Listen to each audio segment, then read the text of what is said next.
To show the guys exactly what they wanted, what types of looks they... And no escaping this time as he'll go down. They got him for a sack. Lawrence Guy in there to make the sack. He buries him for a loss of 10.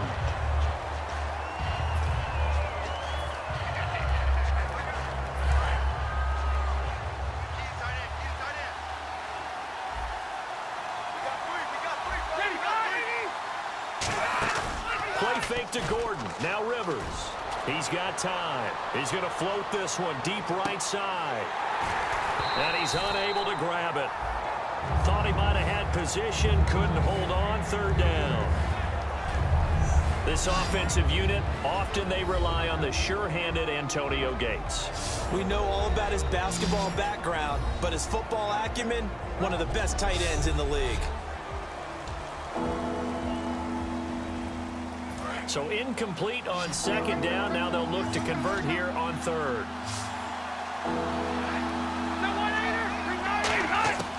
Working out of the gun, Rivers. And he'll be hit from behind and taken down. Elvis Dumerville. He's the one to get him, and that's sack number 7 for him on the year. Now, we talk about players blitzing all the time. I often laugh and sometimes call it just straight-ahead pursuit. What a running start right back to the backfield for him. Yeah, it really didn't give anybody a chance to get up there and stop him. No, I mean, that's really, really difficult. You're asking a whole lot anyway, but when he gets that kind of a start and comes through clean, oftentimes the advantage definitely goes to the defensive player. And he'll get this away into the icy winter air. Take it at the 37. Give him 11 yards that time on the return. And the offense will take over with a new set of downs. So now the Ravens getting ready for their first go on offense. They'll be led out by their veteran quarterback, a former Blue Hen out of Delaware. It's Joe Flacco. And you can say so many positive things about him as a player. Durable, guy's got a big right arm. Receivers absolutely love him to be able to go downfield and grab the football. But I think he elevates his play. In fact, I know he elevates his play when he gets to the postseason. And that's the kind of guy you want leading your team. The completion good for 3, and it's second down. In this offense, they look towards Steve Smith a lot.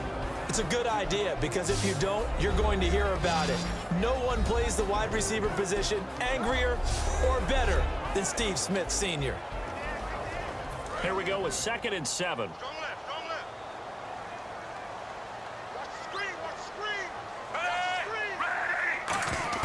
Flacco here on 2nd down. And Steve Smith hauls it in. And he's brought down. A nice pickup there of 11 yards, and it'll move the sticks. Well, clearly one of his advantages as a passer is his height. Sit back in the pocket, fired over the middle. That makes things tougher defensively, doesn't it? It really does, because your goal is to move the quarterback off his initial spot when he gets his drop back completed. But when you have that type of height, he can stay in there if he's willing to take the hits and just fire over the top, which saves him time and actually completes a play a little bit quicker than it normally does for a quarterback who has to slide and find open space to throw. On 2nd down, Flacco to throw. His throw incomplete. Mike Wallace, the intended receiver, and it's 3rd down. And the offense looking to pick up the first down after the 2nd down incompletion. So now at 3rd and 7, and defensively, it's a dime look. 6 DBs. Flacco, and incomplete. The contact made the ball roam free and brings up 4th down.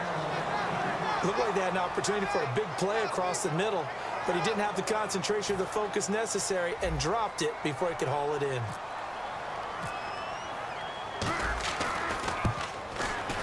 And this one is right down the middle. And the Ravens strike first at 3 zip.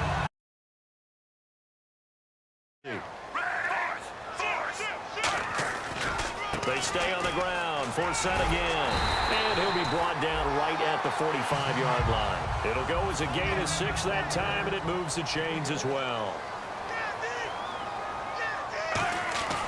1st and 10, and Flacco looking to throw. And he will find his man on the end route. Complete. A good pickup there. 8 yards on the first down completion. And that's one of his advantages of a passer, is now with his height, setting back there in the pocket, firing it over the middle, he can really see everything clearly.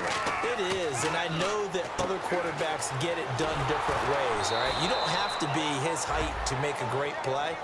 But what he does is he takes away having to make those slide steps in the pocket to find angles to throw the ball through. He just throws right over the top of it because he can see everything, and sometimes that saves time and gets the ball to a receiver quicker. They'll try and get it with Forsett, and he's going to have a first down as he's brought down at the 44-yard line. They only get 2 there, but on 3rd and 1, that's all they needed to keep the drive going. Everyone understood their role on that play. 3rd and 1. You know, the defensive guys, they're trying to get down and get low and get leverage on the offensive lineman, but they didn't allow that to happen. They created a crease and allowed him to get through for a first down. Ben Watson was the intended target, the tight end, and it's 2nd down. Pretty nice coverage there, but a missed opportunity for an interception. Let's face it, a lot of these defenders, they've got it all. Speed, athleticism, hands, a little bit questionable. Over the middle to Smith. 8 yards on the completion, but now they face 3rd down.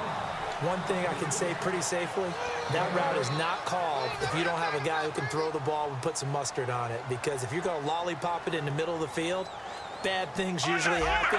It takes a strong-armed guy who can rifle it in there, and they were able to successfully complete that one. And that's complete. It's Watson. A gain of 7, and they pick up the first. Well, the coaches mentioned they weren't as concerned about big play offense. They thought they could get some shorter, quicker stuff and be consistent, and that's kind of what they showed there. What they saw in preparation, what they saw in film, is a defense that likes to get out fast in terms of coverage, meaning they either bail out or they give them a lot of space to throw the underneath stuff, so they decided they'd take advantage of it and worked on it hard in practice this week. And again, it's Flacco to throw. This will be caught at the 2. They'll take it into the end zone for a Ravens touchdown. Kamar Aiken from 19 yards away. And the Ravens have retaken the lead. And correct me if I'm wrong, that was just a simple fly route, wasn't it? No, there's nothing to correct at all. You've got it down pat. And I just remember as a player, when I'd be in practice sessions and I'd hear 9 from the receivers, that meant fly route, go, look out. That was the 9, and he just kept going all the way into the end zone for the touchdown. Justin Tucker for the extra point. And it's through, and that makes the lead 10-7.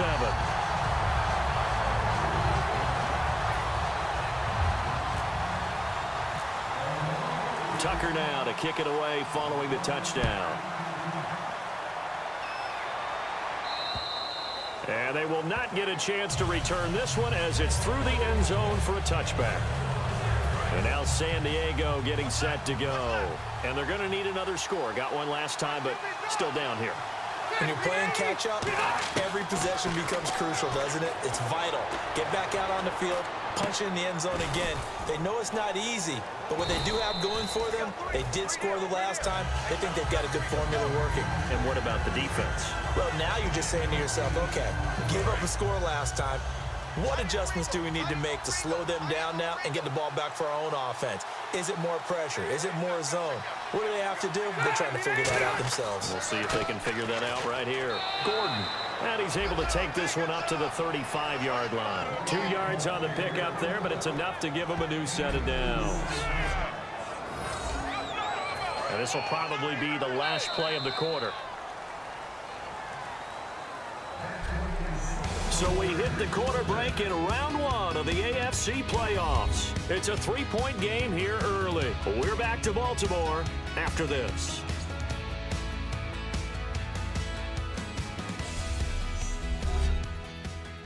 The NFL on EA Sports is brought to you by Head & Shoulders. Shoulders were made for greatness, not dandruff. Back now to begin the second quarter with Charles Davis, Brandon Gaudin. It's the Chargers here. So make sure you watch your keys. That's caught at the 25. And all the way in. Touchdown, San Diego. Dontrell Inman, 66 yards. And the Chargers have once again taken the lead. And Charles, correct me if I'm wrong, I think they just went 4 verts there against cover 2, didn't they? They did, and it's really an excellent route versus cover 2 because the longer it develops,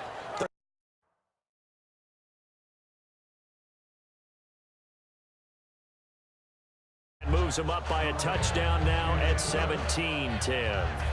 And Charles, they get the field goal. Took him a dozen plays, though. Work with me on this one.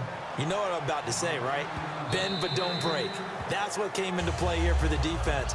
12 plays were run at them. They only gave up 3 points. In a lot of ways, that's a win for the defense.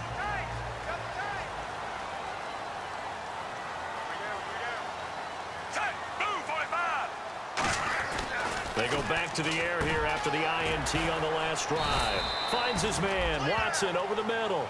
That throw good for 4. It's second down. 2 minutes remain here in the first half. Back with more AFC playoff action after this timeout.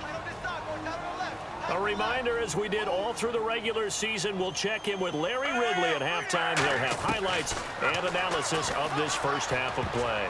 And this one's incomplete. Ben Watson was the intended target, and it'll bring up third down.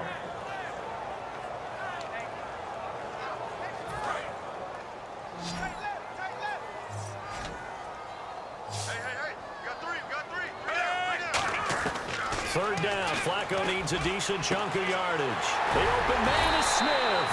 And he brings this up to the 46, good enough for the first. They're going to hurry back to the line now. They look to throw on 1st and 10 with Flacco. Allen here on the screen. And a nice gain of 21 yards. Well, that was a beautifully executed screen pass. They let the rushers get upfield and get the escorts in front, meaning the offensive linemen, other blockers out in front, completed the pass beautifully. So now you've got all that open space, the big guys leading the way. On first down, this is 4th set. And there just continues to be nowhere to run. He's bottled up again at the line of scrimmage. Looking to speed things up here, going with some tempo. Flacco over the middle. It's incomplete. I think that's a big-time play there because the slant route is really hard to cover because the timing is so quick. But able to see it, diagnose it, and get to the football, that's why he was able to bat it away. Flacco looks to throw. Catch left side here by Aiken. And out of bounds just shy of the end zone at the 1. A big play that time on the catch and run. 32 yards. So after that big play, let's see if they can catch their defense maybe on their heels. Coaches really don't care from what position they get this, but run after the catch ability, rack ability, is often the difference between winning and losing and changing field position. That's going to go as a loss of 2, and it'll be second down. Well, it's been the air game that's taken them down on this drive before they finally turned around and handed it off on the last play. And now they're looking for the big boys to get them in the end zone. Couldn't do it there. It'll be interesting to see. Offensive lines had to pass block a lot on this drive. Will they be able to revert and fire out and create some space in the run game? How about the timing on that one? Boy, they were in sync, weren't they? 3-step drop, balls out of his hands, right to the tight end. Nice completion, just like they do it in practice. The line of scrimmage is the 2 here on 3rd and goal.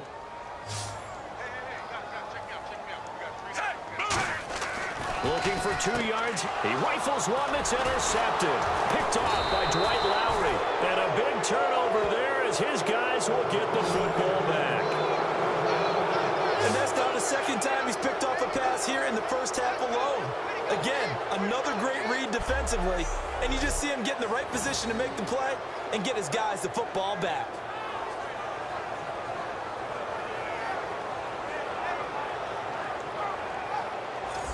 Phillip Rivers now gears up to lead the offense on the field. He's played a pretty clean first half, a touchdown, no interceptions. Frankly, that's what they expect out of him. They want to see the ball thrown and thrown well, and he's able to do that and put it in the end zone. They'd love to see more of that before this game finishes. But right now, he's got his team in a good spot. A good spot, maybe looking for touchdown pass number 2 here in the second quarter. 10 yards still left on second.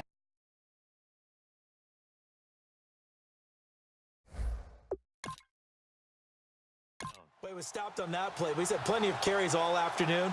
Every now and then the defense is going to win one, but I don't think they'll shy away from handing it to him the rest of the game. And this will go as a short gain on what will be the final act of this first half. So we're at halftime of this AFC Wildcard matchup as we send you down to our EA Sports Studios in Orlando, where we find our man Larry Ridley with our halftime report. Thanks, Brandon, and welcome to the EA Halftime Report.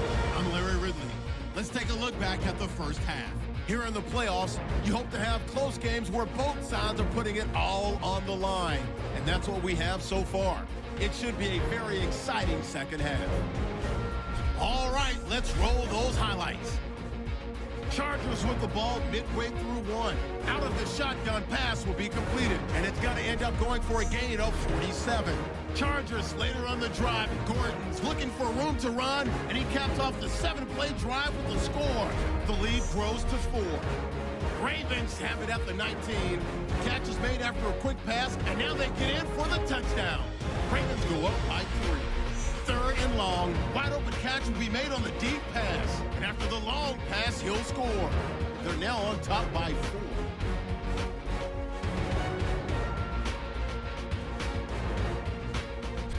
Ravens have it at the 2.